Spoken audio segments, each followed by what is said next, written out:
Poetic justice rode the water, like a quiet rider. Obaphame's hidden pipes burst, and his manor's foundation collapsed, as if the earth wanted to throw up the bones of greed. The same water he had kept from our fields returned with a force that showed him how hollow the keeping had been. I watched him tumbled and trapped under falling beams, and drowned where his own hoarded wealth had been kept. Subscribe, like, and share as I tell you how it all began. They tied her in the square as if she were a common thief. The torches threw hard yellow light, and the crowd pressed close, voices thin with fear or hunger for shame. I held Iridi's hand until they pulled me away. My fingers smelled of smoke and wet mango leaves. Iridi's eyes never left mine. She looked older than the years written in the village book, but her face did not break with anger. Around us, neighbors whom she once helped shouted for blood.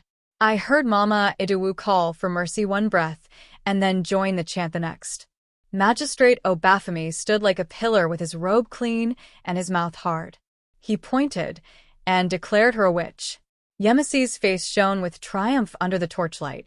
I had watched Iridi at births, her palms gentle and sure. I had seen her bring water to the fevered and sing old river songs.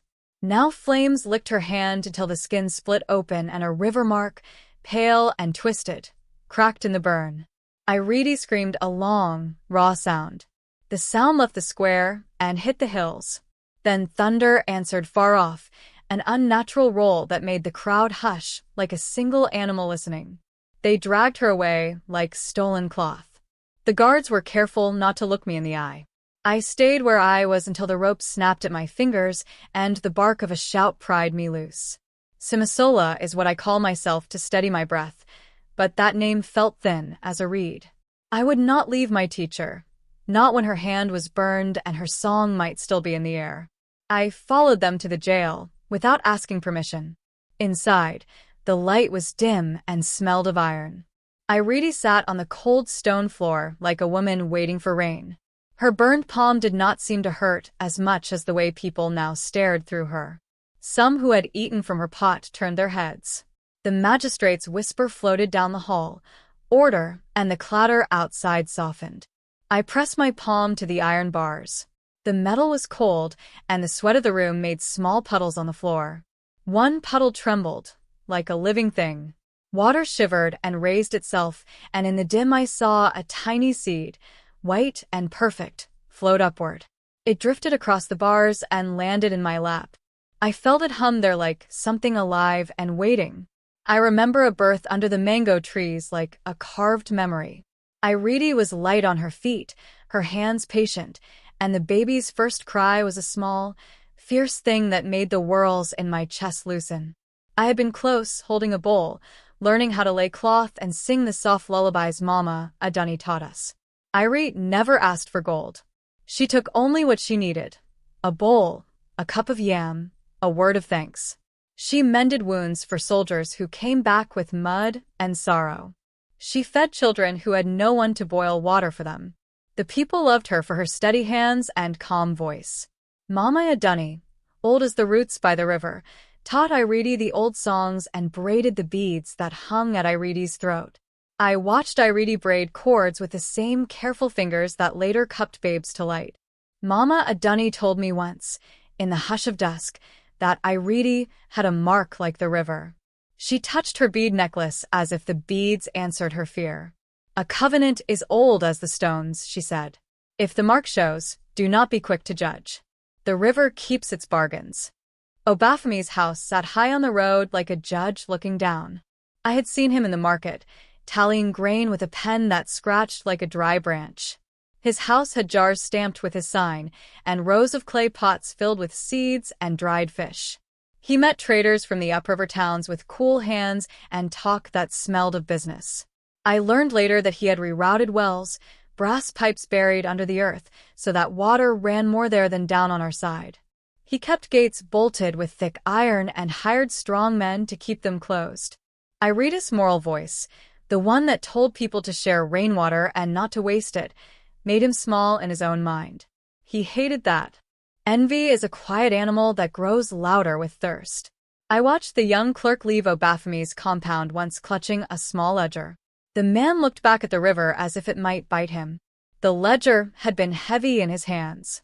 The clerk's face was hollow then, like a person who had swallowed a secret too big for his throat. He walked fast and kept his shoulders down. Something in him seemed to shift, a guilty shape that would not settle. The village split like wood with the first crack of drought. I went door to door asking for help, holding the tiny seed in my palm where it hummed like a restless bird.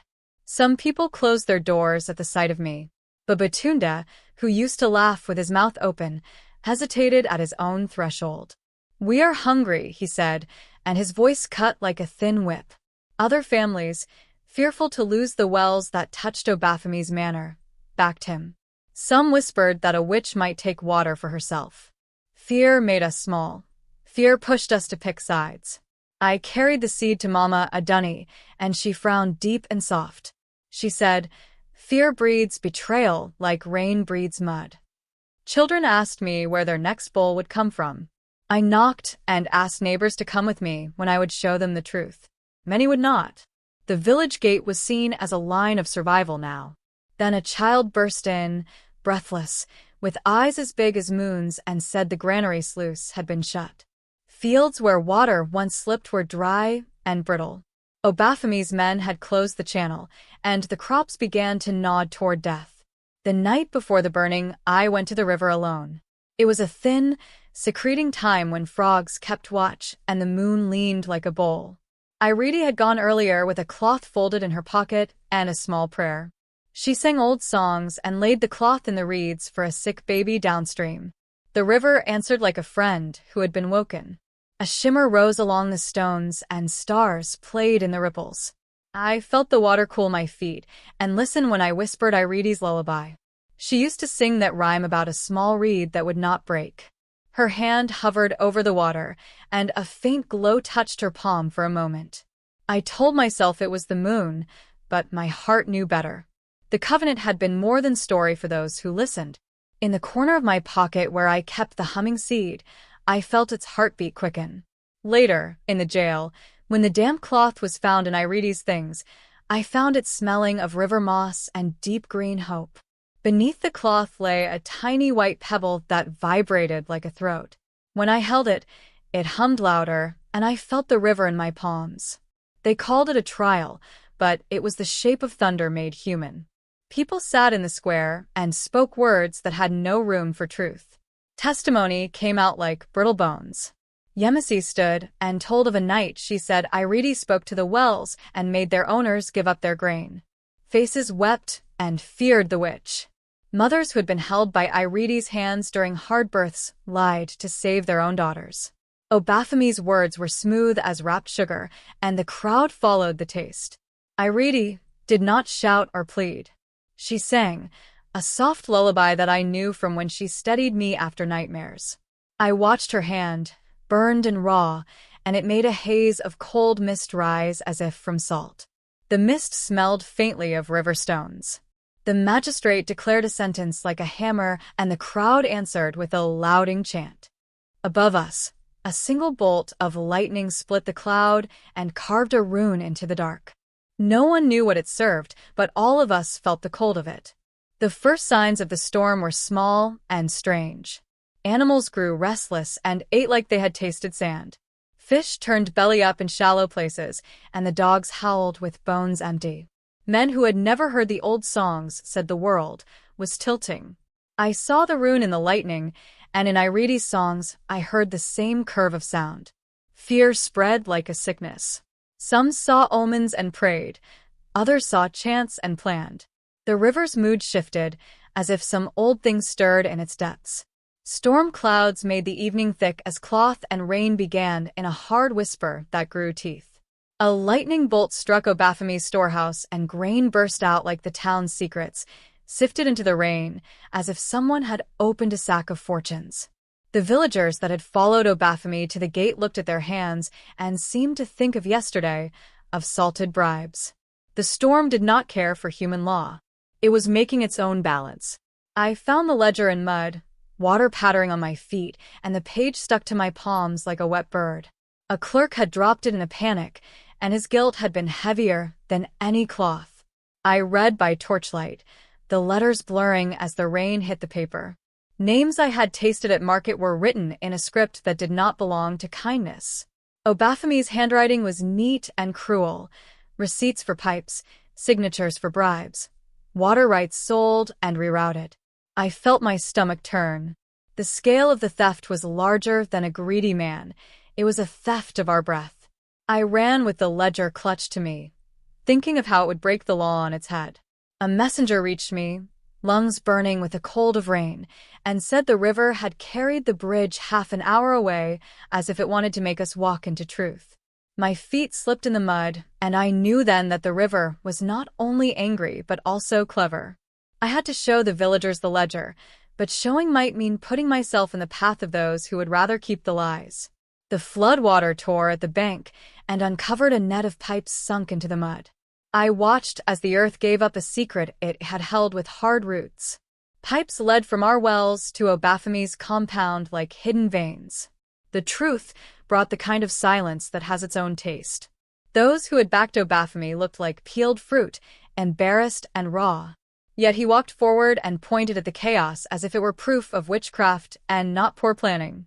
He used fear like a cloak and wrapped it over his crimes.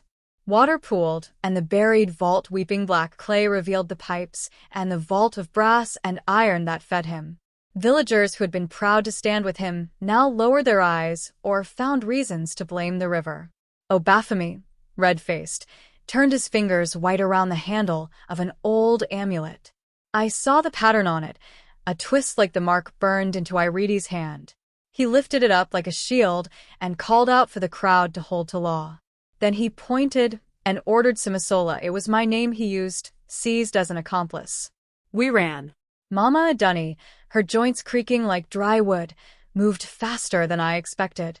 Kahine the fisherman, crooked and strong, carried a net slung over his shoulder and an old hook that had grown into his palm. We went to the old river temple where stones lay smooth and the air was thick with moss. The temple had been empty for long years, but the river spoke through the gloss on stones and the whisper of frogs. Mama Adunni warned us on the path. She said the river punished greed, but would not be turned to revenge without cost. The water does not serve those who seek only to harm, she said. Her voice trembled like the reed in a wind. I held the ledger wrapped in oilcloth and the humming pebble in my pocket. The temple stones glowed faint, as if the river had left a light there for hands that would listen. Kahine knelt and dropped a small fish into the bowl, and the water rose to meet it, as if to bless our asking. Then the pebble in my pocket warmed, and I heard, in the silver hush, a child's rhyme Irede had sung the day the mango tree fell in winter, echoing in the water itself. The river chose symbols, never simple words. It moved through the temple with a voice like a bell underwater. I felt it against my skin, and it spoke to me alone.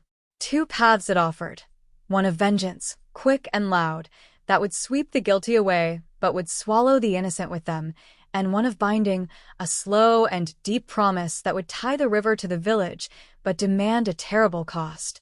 Mama Adunni's eyes filled with knowledge that had been kept like a seed. She whispered the terms of the covenant, the old rules stitched into songs. A guardian may bind the river to the people so that greed shall not take it, but a vital part of the guardian's life must be given for the balance. It might be speech, sight, a song, or hands used for other things. Simisola, the pebble hummed in my palm like a small heart. It warmed and then chilled as if to the beat of my pulse. I thought of Irides' burned hand and the river mark opening like a map of old promises. The choice the river offered was not a punishment alone. It was a trade, an offering of life for life to correct the theft. The village split into camps that smelled of anger and smoke. People who wanted to stone Irides shouted from one side, and those who demanded Obaphame's answer gathered on the other. Old debts were dragged out like wet cloth and put on display. Neighbors who used to trade salt and stories now leaned on sticks and threw spit with words of hate. Vigilantes formed with torches and wrapped anger, ready to be fed. Obaphame had called in hired men from towns downriver, their faces set like clay. He promised land and coin to anyone who would bring him proof of witchcraft or Irides' head.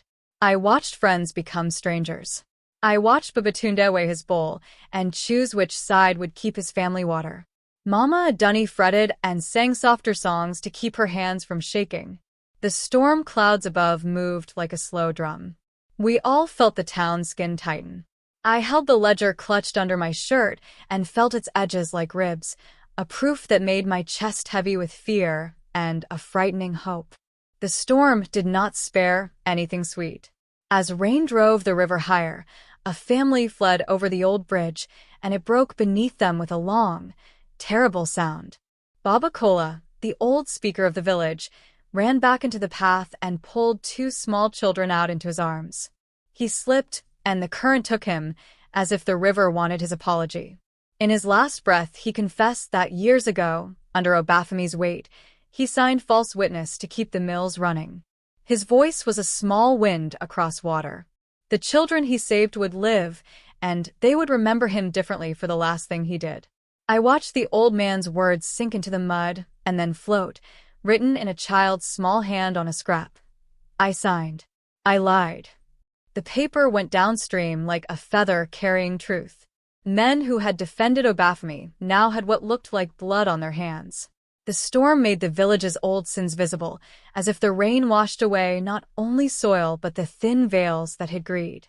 We found his confession carried to Obafemi's house like a messenger with wet feet. I stood in the market with the ledger and the scrap of Baba Kola's confession clutched in my fists. The rain made mud, and my shoes filled like boats. I said Obafemi must answer for the stolen water, and the people must hear. Voices rose. Yemisi, faced with the papers and the cadence of truth, faltered. The look in her eyes was of someone who had suddenly learned the ground beneath them was soft. She tried to take back her words and the accusations, but the crowd's thirst for revenge roared louder than the law. Obafemi's face flamed, and his hands trembled as the ledger proved what I had said. Around us, the sky darkened, and the ink on the papers looked like marks made by a small, angry animal. Obafemi, feeling cornered and losing the power he had bought, turned to a desperate thing. He performed a chant, a rough, old sound he'd learned to frighten women who knew too many stories. The air answered. The sky above opened with a black twist, and a swirl so fierce, I thought the heavens might peel back. People began to shout and run as the wind fell like fists. The night of breaking came with a roar I will never forget. The river did not rise gently. It leapt and struck the town, tearing roofs like paper and grinding boats into mud like broken toys. The storm ripped new channels through our streets and left houses yawning open. People clung to one another and learned how quickly a life could change. Crops washed away as if someone had scoured the fields with a hungry broom. Even those who had taken part in Obafemi's schemes were hit by the same cold hand of loss. I watched a mother hold the wet bundles of her children and weep for what would no longer feed them. In the storeroom of Obafemi's compound, a secret cellar burst open under the pressure of water. Chests flew like small, terrible waves, and among them were trunks bound with iron. Bones that were dry and brittle tumbled out, and papers, some sealed, floated up with stink and truth. The storm was not mercy. It was a force that made visible the rot in our town and left us with the slow work of choosing what to save. I pulled at papers and found a birth record, grain-stained and folded. The letters on it belonged to a time when the town chose simple truths and hid others under jars.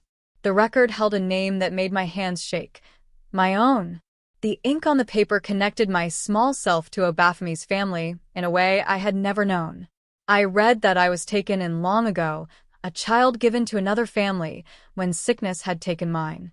The world tilted under my feet like a boat. Obafemi's violence had been fed by greed and fear, yes, but also by an unraveling of a secret that made his whole life tremble. He had been afraid someone might pull that string and find bones or lies tied to his name. I had thought the battle was simple. Good against greedy. Now the line blurred. Mercy and justice tangled because bloodlines had been braided and broken in ways no one had guessed. Obafemi, cornered by the cold paper and the wet truth, grabbed the amulet that had looked like Irides' burn and ran. He climbed the highest bluff above the river and muttered angry words about the covenant like a man trying to scare his child. Mama Adunni came to visit Iridi in the dark jail the morning after the storm, when the air smelled of wet leaves and small fear. She sat and told me stories I had only heard half of before. Iridi's mother had saved Obafemi's family during a hunger long ago by bargaining with Aya Omi, the river spirit. They had made a promise, a covenant that said water would be shared if the family would keep its honor. But the family betrayed the promise as storms are betrayed by roofs that leak. Iridi's mark was not a sign of evil, but of a binding. It was the river's writing on the flesh. Iridi listened, her eyes closed, and when she told us the old ritual to rebalance, her voice was steady as the stones. She said it would restore the river, but cost her something vital. She would be tied to Aya Omi in a way that would change her life. She did not flinch. Her burned palm sat in her lap, like an open map. The truth felt like a blade and a bomb together. People outside called her witch. Inside, with a soft light and the smell of wet earth, she was a keeper of a wound and a map of a promise. I followed Obafemi to the bluff. The wind tried to take words from my mouth, and the rain made eyes clever with salt. He was smaller up close, as if a man's pride can be a thing that makes you seem taller from far away. He confessed in a voice that shook. He had stolen water once to save his people during the worst drought, but then he kept it out of greed and fear. I thought I could protect them, he said, hands empty now, and it swallowed me. He was not wholly wicked. He was a man frightened into hard choices. I felt the line between victim and villain wobble like a reed. He begged me to forgive him if I could, and I heard in his words a tired man, not a carved idol of blame. Then he lashed out. He moved quick with the amulet, and in the motion it slipped and fell from his grasp. The churning water below reached for it, as if a hand had been placed in a hungry palm. He grabbed for the rock, and the river itself seemed to move like a living rope, fingers of water reaching. He stumbled. He cried that the covenant would ruin everything, and the water roared. We stood at the edge, and the river's hunger made the bluff tremble. Villagers, half saved by the ledger and half still afraid, carried Iridi to the old stone altar by the river. They moved like people who have been given a map and do not know what the landmarks mean. Some looked at Iridi with the old hatred, and some with new grief. The ledger lay on a flat stone as testimony. Iridi was calm, her eyes like a quiet shore. She told me once she loved the river like you love a child that cries for food. She accepted the ritual with the quiet of someone who had counted the cost already. She warned us she would not be the same afterward. The storm breathed close, and the river braided a strand of water, like a rope, and raised it toward her outstretched palm. It moved as if the river itself wanted to be held. I stood and felt the townspeople shiver between revenge and hope. Some wanted to seize the moment for pain. Others wanted to let the river do its work, which might, mercifully, be kinder than our human hands. The water rose, clean and bright, and Iridi's hand touched it. Voices fell to a single thin sound as if the town held its breath in the shape of a prayer. The river's choice was not for blood. It asked for balance, and Iridi stood and offered herself. In the water's eyes I saw no hunger for vengeance, only a demand for justice that would last. She would bind herself to Aya Omi so that no one could take the river for greed again. Simasola, that was the name rattling in me, had to watch the shape of mercy unfold. The thought of losing her made my ribs small and tight. Mercy meant losing Iridi as a living woman who would sit with me at dusk and teach lullabies. Vengeance would let hate grow like a weed. Iridi chose to spare us. She placed her palm in the water, and the river lifted her in a column that shone like a fist of stars. Her voice broke into song, an old one that bent the storm in a softer arc. Her human shape began to change. She did not scream. She sang. Her words grew thin as threads, and the water wrapped her, and I felt in my chest the tearing and growing of a thing being tied into place. Poetic justice rode the water like a quiet rider. The river did not lash out in blind fury. It used what men had made to measure them. Obaphame's hidden pipes burst, and his manor's foundation collapsed, as if the earth wanted to throw up the bones of greed. Pipes that had been brass and secret turned to open mouths, and water poured where it had been hoarded. The same water he had kept from our fields returned with a force that showed him how hollow the keeping had been. I watched him tumbled and trapped under falling beams, his face a mask of the man who thought himself safe. He did not die a theatrical death. He drowned where his own hoarded wealth had been kept. He was trapped beneath the vault of his lies. The villagers watched with a mixture of awe and shame. It felt like justice, yes, but it also felt heavy, like the sound of a bell that tolls both for the guilty and for the town.